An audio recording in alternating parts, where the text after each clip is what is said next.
It's prediction time. Please tell me you put Chelsea to win the league, James. That would be brilliant.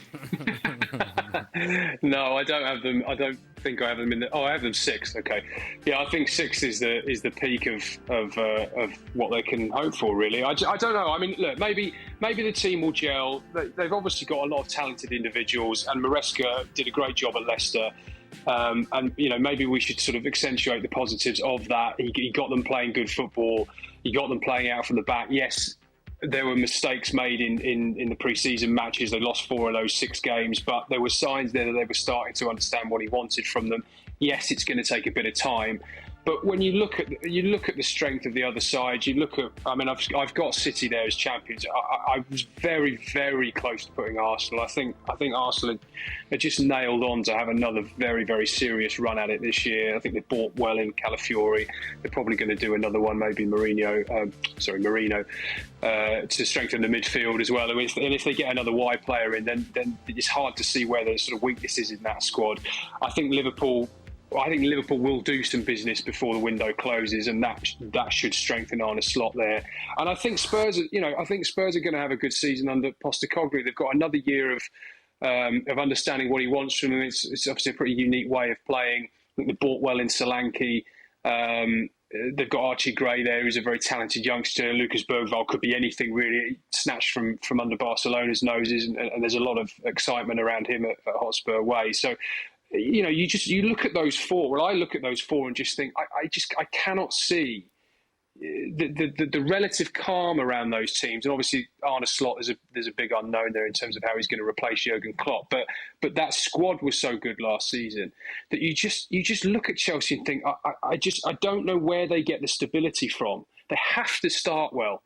They absolutely have to start well, and they've got Man City at home in the first game. It doesn't really get much tougher than that.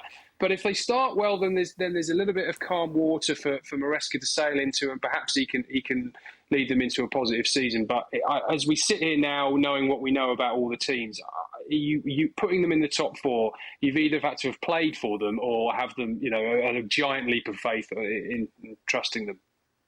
What was the award that you had there, James, in your picture? By the way, is his middle name James Benjamin Button Olley? Oh. That picture, he's way younger now than he ever was. Oh, what a lovely compliment. Isn't that lovely? Well, it's a backhanded compliment, but a compliment nonetheless. Oh, tell me the secret, Jim. There you are. It's moisturising. Isn't it? Yeah. So what award is that, James? I might have had a drink in that picture. That's probably why. Right. It's the Sports Journalism Award for Story of the Year, Scoop of the Year from a couple of years ago. What was the story? It was I say a couple of years ago. It was about 5 years ago. Wembley for sale. The sale of Wembley Stadium. Oh, it's a bit boring. Okay, well, it's not that exciting, is it? Well, but it was in depth. Come on, how many scoops were there? It only drove the national conversation in England for months, mate. That's all, God, can't have been that much happening. Must be the summer. On a serious note, biggest mistake they made. Knocking Wembley down. Oh, no, here we go. Right, James? All right, yeah, we're not going down that road. Biggest mistake. Ali, what's your predictions? Let's take a look. Can we call you from here on out Dan's Supreme Commander? Oh, there we go. Oh! What? That is definitely not Benjamin Button. Hold on. No. Look at that hair. Wow. City, Arsenal, Liverpool, Spurs, United, Newcastle. Well, yes, and honestly, with Manchester City, while I agree that they're as vulnerable as they've ever been under Pep Guardiola, look, they won 4 in a row, and I think they've earned the right to continue to, or for us to continue to believe in them, because I still think that they have a better squad than most teams in the Premier League, and they have the experience of a team that knows how to win when it counts, which I cannot say the same thing about Arsenal, and I don't quite know exactly what Liverpool are going to be under Arne Slot. We feel very positive about it. There have been some positive early signs. Let's see in the middle of the season where they are. Arsenal, really close to City, just not quite there yet. And then after that, it was just kind of picking numbers and saying, maybe Manchester United get it right, and maybe Spurs get it right. Newcastle, I